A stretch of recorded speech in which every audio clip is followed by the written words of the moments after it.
সারাবঘাট থেকে 426 kilometre journey complete করে আমরা প্রায় রাত্রির 11টার সময় এসে পৌঁছেছি সাসারামে। আর সাসারামে আমরা স্টে করছি বিহার স্টেট ট্যুরিজম ডেভেলপমেন্ট কর্পোরেশনের হোটেল শেরশাহ বিহারে। এই পর্বের ভিডিওতে আপনাদের জন্য থাকছে হোটেল শেরশাহ বিহারের রুম ট্যুর।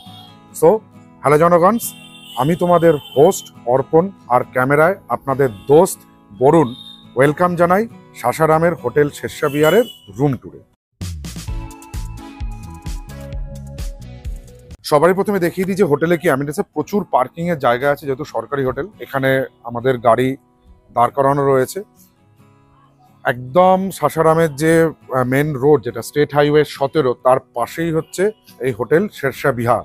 এখান দিয়ে ঢোকার পরেই কিন্তু প্রথমে যেটাই চোখে পড়বে সেটা হচ্ছে একটা reception area are working desk.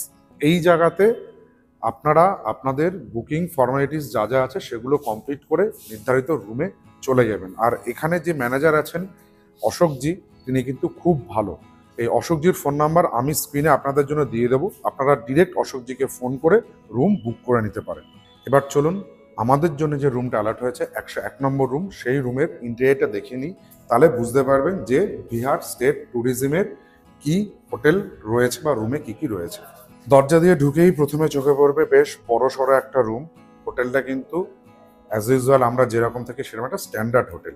তারপরে রয়েছে ডবল বেড, দুটো বিছানা রয়েছে আলাদাভাবে। আমরা কালকে রাত্রে যেহেতু চেক ইন করেছি সেই জন্য একটু কম্বল টম্বল অগোছানো আছে।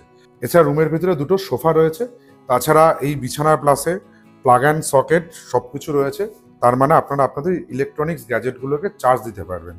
এছাড়াও দুটো খাটের মধ্যেখানে কিন্তু একটা বেডসাইড টেবিল প্রোভাইড হয়েছে। এখানে জলের বোতল আর টুকিটাকি গ্লাস টাস দেওয়া রয়েছে। ঘরে টিভি রয়েছে, সেট টপ বক্স রয়েছে। আর এইখানে যেটা রয়েছে সেটা হচ্ছে একটা কাঠের কাবার্ড রয়েছে, কিন্তু এটা লক অ্যান্ড কি নয়। আবার রুমের এই দিকটাতে আসলে চোখে পড়বে আর একটা টেবিল আছে, ঘরে ইন্টারকম ফোন আছে, রিসেপশনের সঙ্গে কথা বলে নিতে পারবেন। আর এখানে একটা ড্রেসিং টেবিল রয়েছে, চেয়ার দেওয়া রয়েছে। রুমটা যেহেতু এসি, সেই জন্য এখানে এসি প্রোভাইড রয়েছে। এবার চলুন রুমের টয়লেটটা একবার দেখিয়ে দিই।